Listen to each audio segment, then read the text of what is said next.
I didn't believe places could feel evil, until the day I stepped inside a forgotten cabin deep in the Canadian wilderness and realized someone else was already there. I was 17 when my school organized a late autumn wilderness retreat in northern Canada near a remote area outside Blackwood Provincial Park. The region was known for endless forests, freezing lakes, and trails that stretched for miles without a single sign of civilization. At the time, it sounded like the perfect escape from normal life. For the first few days, everything was normal. We hiked during the day, sat around campfires at night, and slept in small wooden cabins near the edge of the forest. Our group leader, Mark Ellison, was experienced and calm, the kind of person who made you feel safe, even in the middle of nowhere. On the fourth day, our group set out on a long hike along an old logging trail that led deeper into the mountains. The farther we walked, the thicker the trees became, until sunlight barely reached the ground. By early afternoon, we stopped in a clearing to rest before heading back. That's when Mark mentioned something he had seen during a previous trip, an old cabin hidden off the trail. He said it looked abandoned and joked that it might be worth exploring. 4 of us volunteered to go with him while the others stayed behind. At first, the walk felt ordinary. The air was cold, and the smell of pine filled the forest. But after several minutes, the atmosphere changed. The forest went completely silent.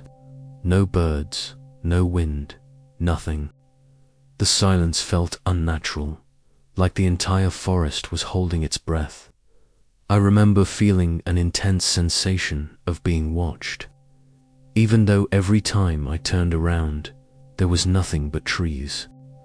When we finally reached the clearing, the cabin stood alone near the tree line.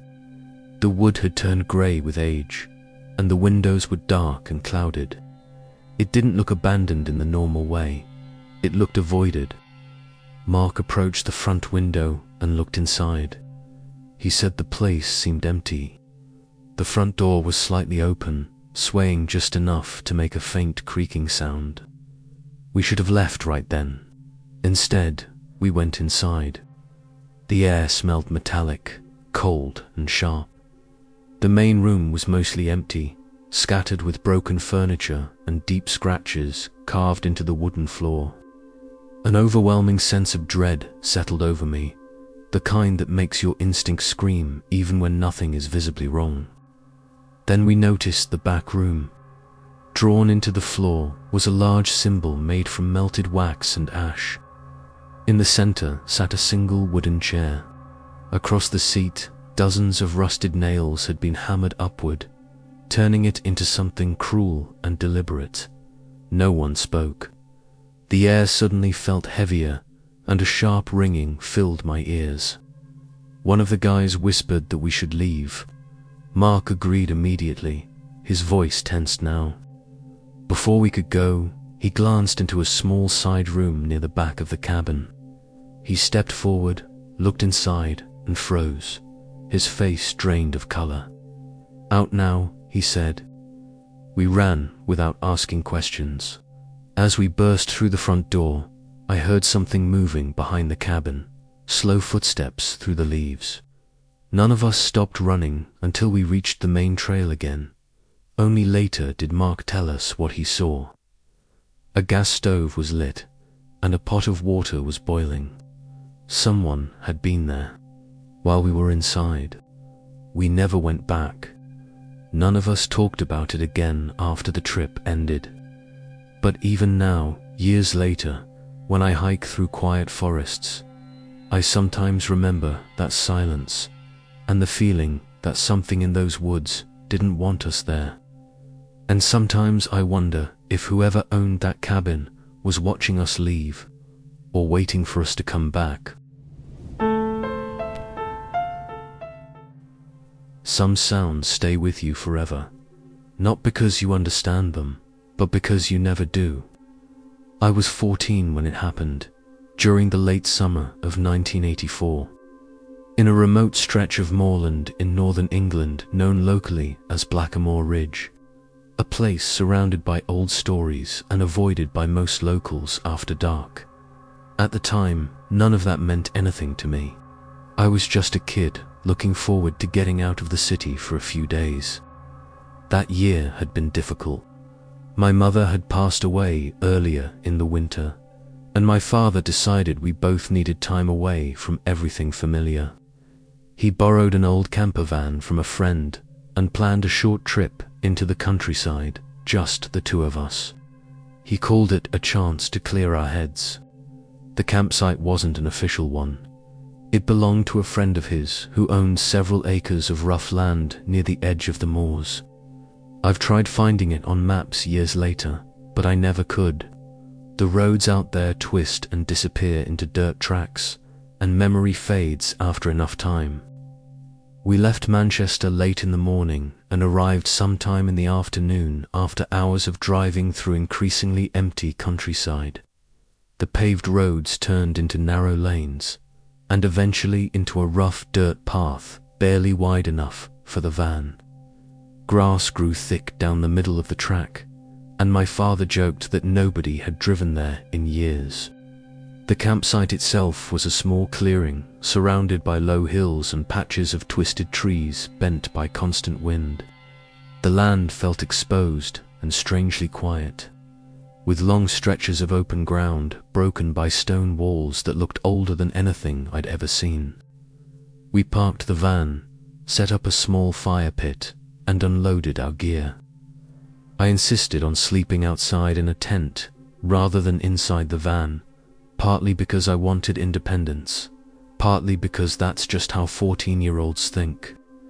My tent sat only a few meters from the rear of the van, close enough that I could still hear my dad moving around inside. The evening felt normal at first. We walked along a dried stream bed, explored the hills, and returned before sunset. The air cooled quickly once darkness settled in, and the wind carried strange echoes across the open land. By around 9 o'clock, we were sitting by the fire. My dad had brought a bottle of whiskey and was already a few drinks in, relaxed in a way I hadn't seen since before my mum passed. Somewhere in the distance, we heard foxes calling sharp, eerie cries that echoed across the moor. My dad tried calling back, laughing as he imitated the sound. The foxes answered once, then again. It became almost funny for a moment. Then everything went quiet. Not gradually, instantly. The wind stopped. The insects stopped. Even the distant sounds disappeared, leaving only the crackling of the fire between us. My dad called out again. What answered wasn't a fox. The sound came from somewhere beyond the hills to the east, a long, drawn-out scream that rose into something between a roar and a human cry. It lasted far too long, easily 10 seconds or more, echoing across the open land in a way that made it impossible to judge distance. I remember my father staring at me, his expression completely changed. "What was that?" he said quietly. I didn't have an answer. A few minutes passed. Neither of us spoke. Then he called out again, louder this time, as if trying to convince himself it was just an animal. The response came again, closer now. The same impossible sound, but sharper, angrier. It carried across the ground like vibration more than noise. I could feel it in my chest. That was when my father stood up and went to the van. When he came back, he wasn't smiling anymore. He told me we should turn in early. Before we could move, the third scream came. This one was close, very close. It came from behind us, somewhere near the edge of the clearing. The sound was deafening, powerful enough that I felt it through the ground beneath my feet. It didn't sound like any animal I had ever heard. Not fox, not deer, not anything that belonged there. My father didn't hesitate. He kicked dirt over the fire, grabbed what he could carry, and told me to get in the van immediately. We left everything else behind: chairs, cooking gear, even my tent. The drive out felt endless. Neither of us spoke until we reached a small petrol station nearly an hour away. Even then, conversation was short and strained, like neither of us wanted to say the wrong thing out loud. When we finally returned home, we agreed not to talk about it much. Friends would have laughed, and neither of us could explain what we'd heard anyway. Years later, after working in live music and sound production, I learned how difficult it is to produce that kind of volume naturally. Sound like that requires size, power, and proximity. That's the part that still unsettles me. Whatever made those screams wasn't far away, and for a brief moment on Blackamoor Ridge, it knew exactly where we were. I learned that in 2003, when I was stationed at a remote naval installation on the outskirts of Fort San Isidro, an old military area near Subic Bay in the Philippines. Officially, the base was still active in certain sections, but large portions of it had been left untouched for decades. Jungle had swallowed roads, old structures collapsed into the earth, and the locals avoided certain areas entirely after sunset. At the time, I didn't believe in haunted places. I believed in routine, patrol schedules, and staying awake during long night shifts. That changed quickly. Among the guards, there were always stories. Everyone talked about three things hidden somewhere in the restricted forest zone: an abandoned watch shack, a broken bridge that led nowhere, and a single gravestone dating back to the early American occupation. Finding them was almost treated like a rite of passage among night patrol teams. Most of us laughed about it, until the night we went looking. There were 4 of us on patrol that night. 2 carried night vision gear, while the rest of us relied on dim red lights and memory to follow the trail. The jungle at night felt completely different, thicker, louder, alive with insects and distant movement you couldn't see. We were about a mile into the restricted area when everything suddenly stopped. The point man froze. I walked straight into him before realizing he'd stopped moving. The man behind me bumped into my back, muttering under his breath, and the last man pushed forward to see what was wrong. That's when the point man raised his hand and whispered, "Listen." At first, there was nothing. Then it came. A scream unlike anything I had ever heard. Not human, not animal. It was deep and impossibly loud, echoing through the trees so violently it felt like pressure against my chest. The sound went on far too long, rising and falling like something in pain, or something angry. When it stopped, the jungle went completely silent. No insects, no wind, nothing. And then we heard it. Something massive moving through the forest. Branches snapping, trees shaking. The sound was coming straight toward us, fast, like whatever made that scream didn't care about being quiet anymore. I don't remember anyone giving the order, but suddenly we were running. Equipment clattered, boots slipped in mud, and nobody looked back. The crashing sound followed us for several seconds before abruptly stopping. When we finally reached the patrol vehicle, none of us spoke for a long time. Later, we did find the landmarks, the broken bridge, half-rotted, and ending over dry ground, and an old iron cage buried in vines that looked at least a century old. But the point man never told us why he stopped that night. Every time we asked, he just said something was standing on the trail. He never explained further. The second incident happened months later near the waterfront checkpoints.